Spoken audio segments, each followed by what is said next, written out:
Good day everyone. This is my report is about nature of academic wording.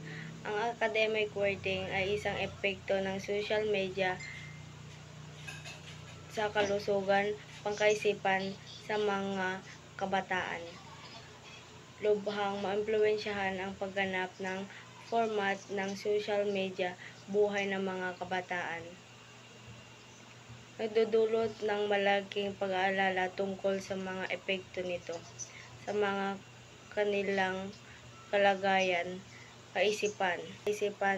Tinatalakay ng pagsusuri ito ang komplikado ugnayan sa pagitan ng paggamit ng social media, kalusugan, pangkaisipan sa mga kabataan.